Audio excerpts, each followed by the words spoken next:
Olá, telespectador, mais um Sintonia. Esta semana trouxemos um tema que não tem estação.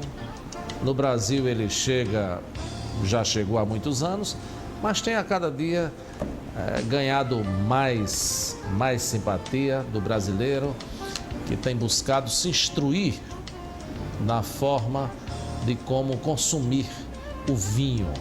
O tema de hoje é vinho. Trouxemos o enófilo, que é exatamente o estudioso, o curioso no tema, não é? Luiz Júnior, que ministrará o curso de sommelier em João Pessoa e Campina Grande nos próximos dias. Júnior, você é bem-vindo aqui. Já tardiamente, já lhe convidei, já pretendia convidá-lo antes, mas como os programas foram unânimes nessa intenção, eu deixei para fazê-lo agora, tá certo?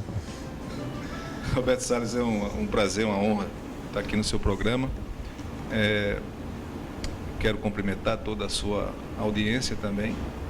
E esse tema é um tema que eu sou profissional e muito apaixonado. Como a própria palavra diz, né? Enófilo, eno de vinho e filo de estudioso, de apaixonado. Né? Eu começo o programa tirando exatamente, não essa dúvida, mas dando uma explicação. O enólogo é o engenheiro, o enólogo é o técnico que naturalmente executa, não é? O enólogo fica no campo, acompanhando as vinhas, diz o dia da colheita da uva e elabora o vinho.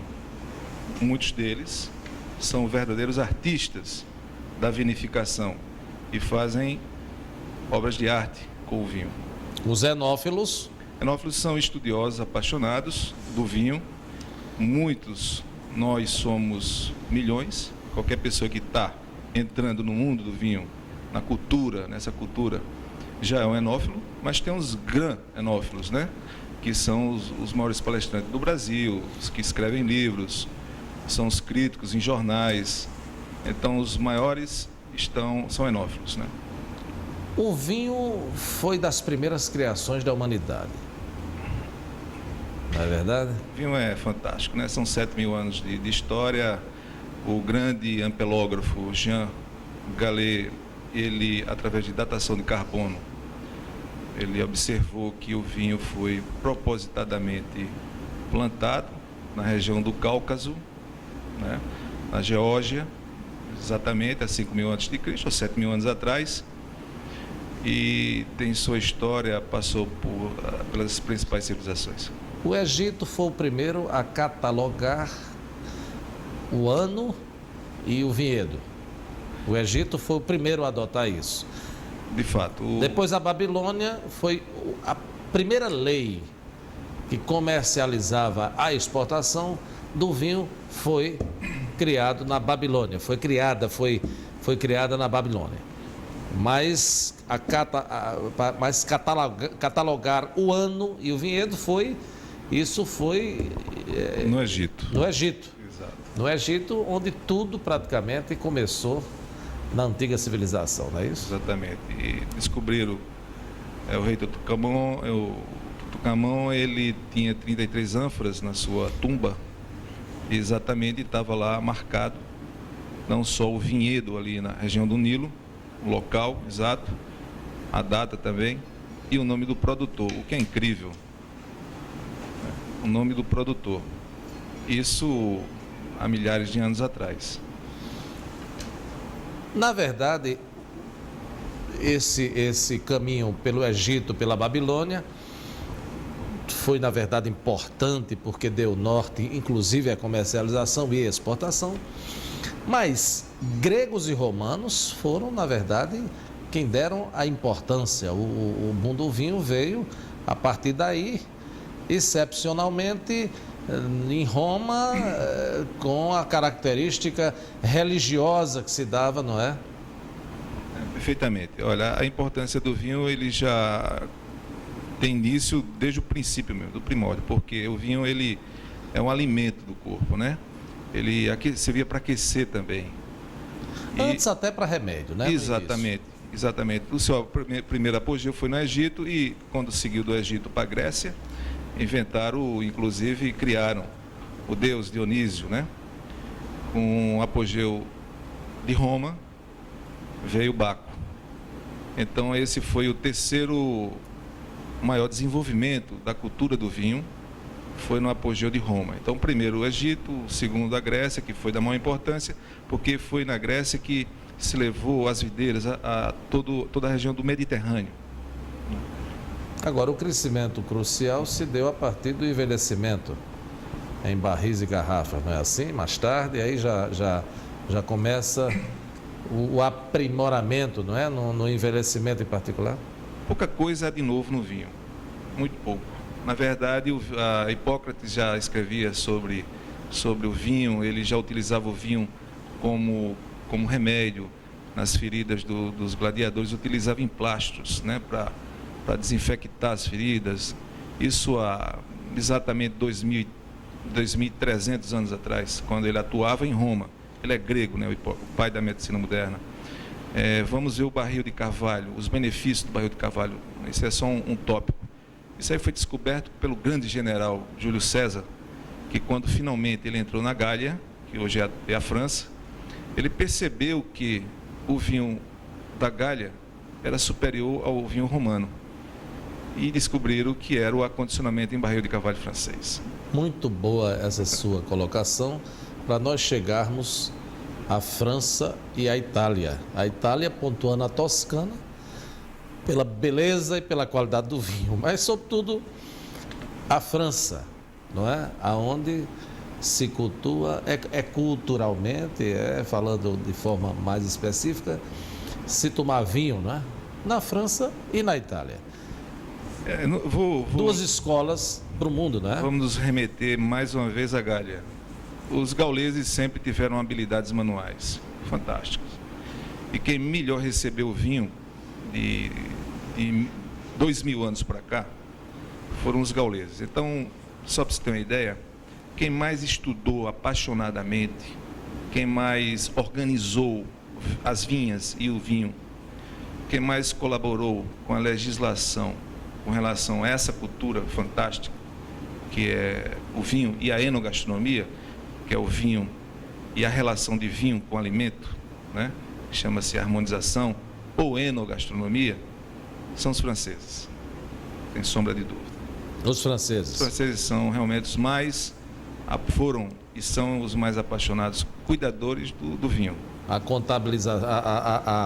compatibilização do vinho com a comida, não é isso? E tudo em si, né? A legislação, a primeira legislação, que data de 1930, né, aproximadamente, 1936, perdão, já é uma legislação governamental e que norteia a maneira de fazer vinho de uma qualidade mínima, honesta e principalmente um vinho de uma determinada origem. Então, na França, nós temos aí as principais regiões. Só para dar um exemplo, temos Bordeaux, com as uvas autóctones ou nativas, que é a Cabernet Sauvignon, a grande uva Cabernet Sauvignon, a Merlot, que faz vinho mais acetinados, a Cabernet Franc, que dá aromas finos, misturado, que chama de assemblage da arte do enólogo. Só na Borgonha, só se utiliza e só tem vinhos tintos praticamente com a sua uva nativa, que é a fantástica, maravilhosa uva nobilíssima Pinot Noir, né? Na Côte du Rhône, é outra região da maior importância mundial. A grande uva é a Syrah. E assim sucessivamente. Loire? O roteiro do Vale do Loire? Loire. Que é absolutamente encantador, sobretudo pela beleza e os endereços, os castelos, aonde se encontra as vinhedas, né? Aliás, os barris, as vinhas encontram-se também naquela região que me parece que turisticamente a mais explorada, né? Há um roteiro turístico por ali que é bastante procurado, é uma opção sempre muito constante no turismo exterior, né? Exterior. Além dessa grande aula que você está dando sobre o Val Loire, o Val Loire tem uma grande importância, pois tem uma uva branca que no mundo do vinho, aliás, é bem plantada na África do Sul, que é a Chenin, que dão vinhos brancos absolutamente fantásticos, com personalidade, porque cada uva possui uma personalidade que se transfere para o sabor e também para o aroma. Júnior, nós não vamos convencer o telespectador que sair da França é confortável, mas vamos falar da Califórnia, África do Sul, Chile, Nova Zelândia e finalmente a novidade que a mim parece, a Austrália produzindo vinho em PET. Tetra Pak, né? É uma coisa extraordinária, caixinha, isso, né? A Austrália, ela capturou as uvas que se dão bem lá naquela região, a Syrah ou Shiraz, né, da Côte d'Or francesa, que aliás está muito bem aqui no Vale São Francisco, que é a Cabernet Sauvignon, que é uma uva nobilíssima, né, que se dá bem, se adapta a qualquer região do mundo. A Austrália pretende, aliás já está em quarto lugar em termos de produção. Produção não significa qualidade. No mundo do vinho, quanto menos videira existe em um acre, um hectare, quanto menos cacho de uva tiver numa árvore, numa vinha, numa videira, quanto menos uva for selecionada para se elaborar um vinho, nós teremos um vinho de maior qualidade. Essa é a ciência de se elaborar um vinho, bom vinho. Mas mesmo assim, a Austrália tem uma qualidade absolutamente fantástica, tem as 2 universidades da enologia melhor do mundo na atualidade, né? Os melhores winemakers são os elaboradores de vinho, enólogos também, e ela pretende ser a maior produtora do mundo até 2020. Com qualidade. Com qualidade. Mas falemos dos outros países. África do Sul, que está dando ao mundo uma lição. Primeiro, esse frio, não é? Eu não conheço a África, não conheço a África do Sul, mas este frio da África do Sul aliás, não me causa surpresa, porque a África do Sul entende-se que está mesmo abaixo, como é abaixo aqui, nosso Chile, etc. Mas, por outro lado, as riquezas que está se propagando da África do Sul, e agora com essa qualidade de vinho produzido lá e tudo, isso é interessante, não é? Que se realce. Na verdade, eu tenho uma satisfação de sempre gerar o conhecimento, né? Essa é a minha satisfação como profissional, como pessoa. Agora, as pessoas não conhecem muito bem o mundo do vinho e se encantam por determinados relação custo-benefício que o Chile nos dá. O Chile. É o Chile. Eu quero chegar lá na África do Sul. Sei. E as pessoas não sabem que a África do Sul tem vinhos fantásticos, com uma relação custo-benefício, custo-prazer muito grande, e tem mais de um século de tradição. E a organização lá, feita pelos aqueles descendentes de holandeses, tal, que passaram pela França, aprenderam muito e levaram as vinhas para a África do Sul. A Austrália, Nova Zelândia para os brancos, com a uva branca Chardonnay, a Sauvignon Blanc, está tendo um verdadeiro show, né, pela crítica mundial de vinhos. A Califórnia já tem uma tradição imensa, tem 2 grandes homens que, no princípio do século 1910, 1920, o Júlio e Ernesto Gallo, eles fizeram a Universidade de Davis e desenvolveram a vinicultura californiana, e você sabe que os americanos como são, né? Eles investem muito pesado na tecnologia e principalmente na ciência. Então, qualquer vinícola que tem na Califórnia tem um departamento de pesquisa. A meta é ser o melhor. Sempre, e mais barato, né? Sempre. Eu tenho um vinho, só para ilustrar, um vinho chamado rótulo, né? J. Lorne Sevux Cabernet Sauvignon, que é um vinho, inclusive, com aquela rolhazinha de metal. É um vinho absolutamente soberbo. A faixa de preço dele, de custo-prazer, é fantástico. E aí as pessoas perguntam, mas por que o vinho francês de Bordeaux é tão caro e tão ruim? Aí eu quero explicar, aproveitar teu programa, por quê? Porque o Brasil, o governo brasileiro, levanta uma carga tributária para os vinhos franceses de 160%. 160% para entrar no Brasil. Então, o que ocorre? Você tem um vinho lá de 5 euros ou 7 euros, quando chega aqui, chega na importadora em São Paulo, no Espírito Santo, e vai se multiplicando de preço até chegar a um restaurante. Aí fica por 100, 120 reais.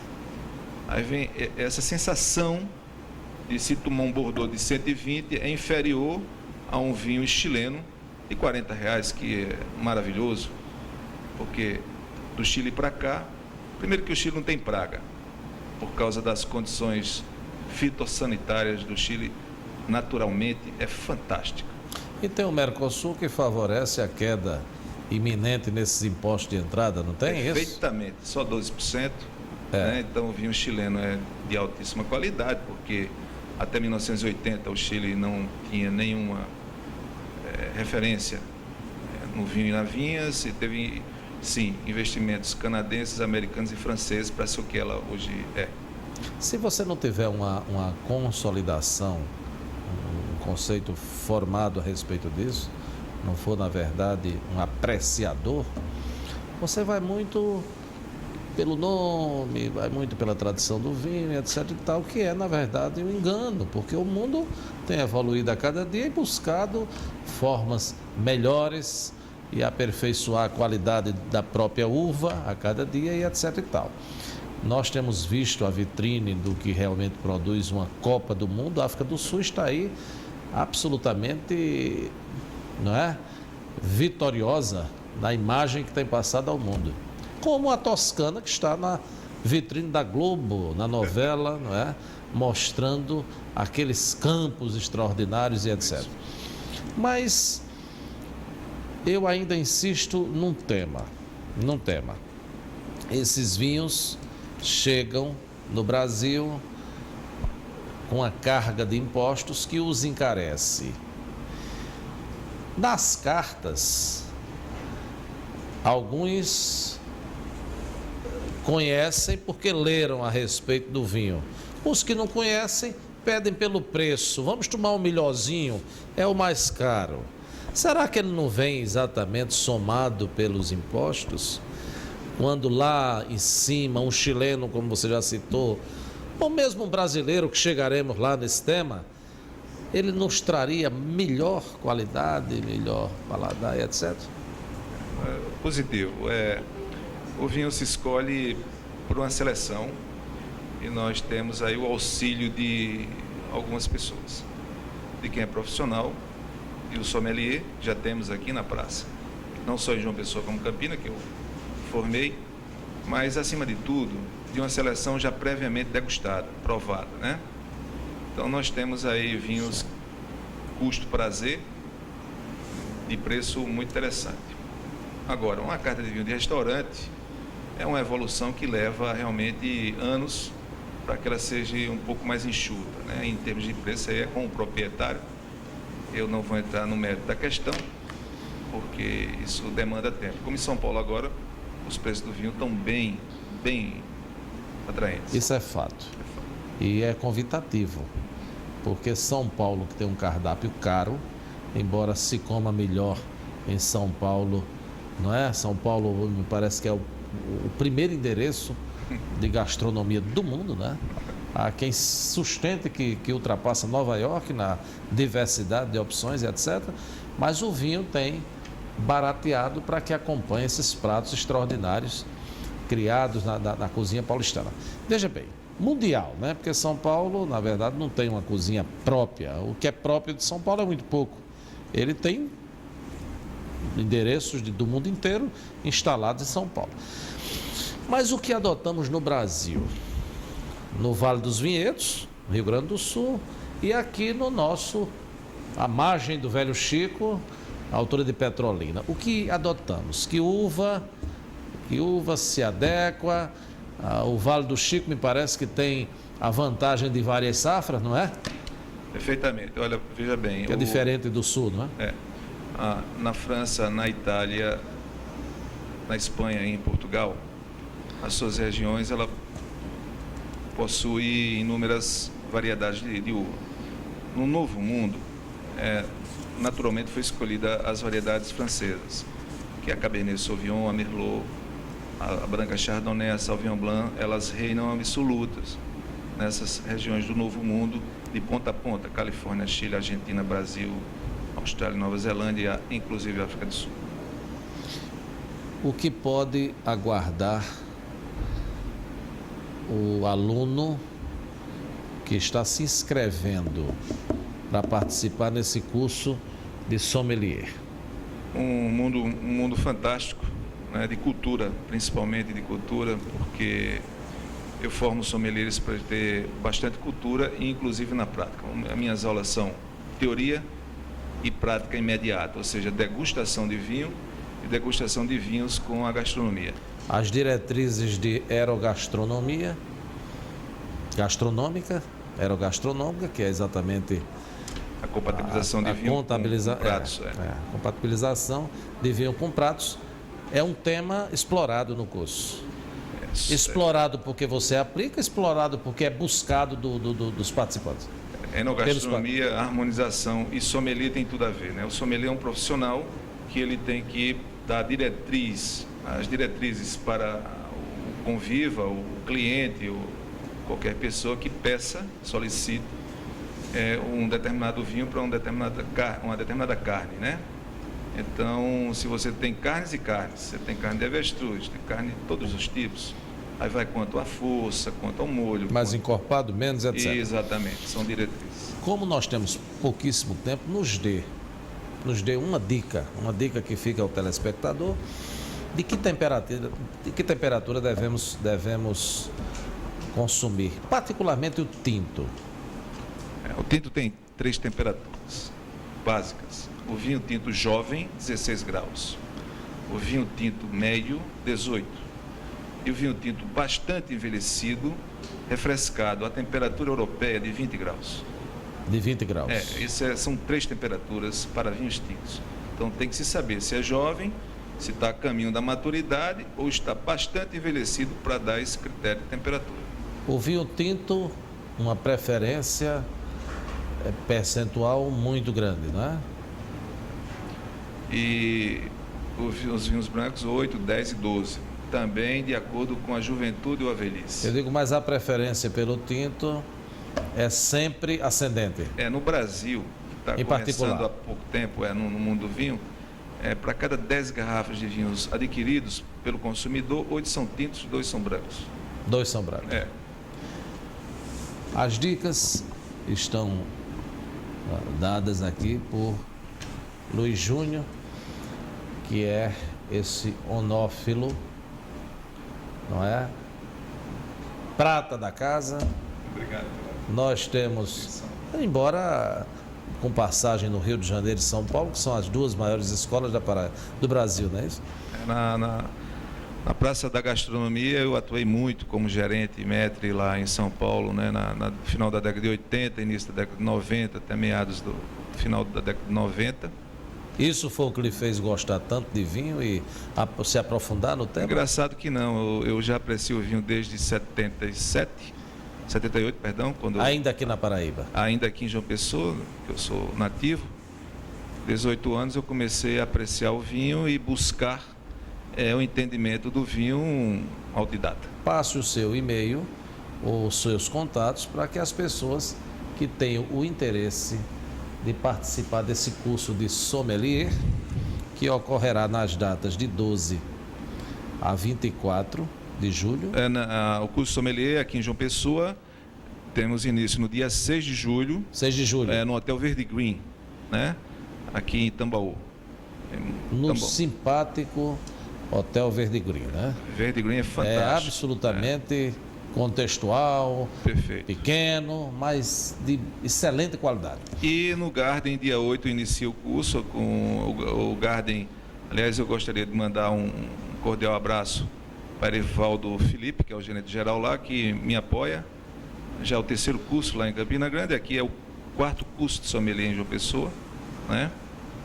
E o curso sommelier é uma coisa é um curso de vinho bastante forte. Agora, nós perdemos em pouquíssima coisa para Campina Grande, mas perdemos para a temperatura e naturalmente para o Garden, que é um hotel extraordinário não é? Com aquela Absolutamente temperatura, fantástico. mas olhando para João Pessoa também, não é? Campina Sim. Grande está nos vendo, viu? E nos ouvindo. Procurar o Garden ou o Verde Green, que eles naturalmente também informam sobre o início do curso e a disponibilidade de vagas para esse curso. Me parece que tem um limite para que você dê um tratamento mais pessoal, não é?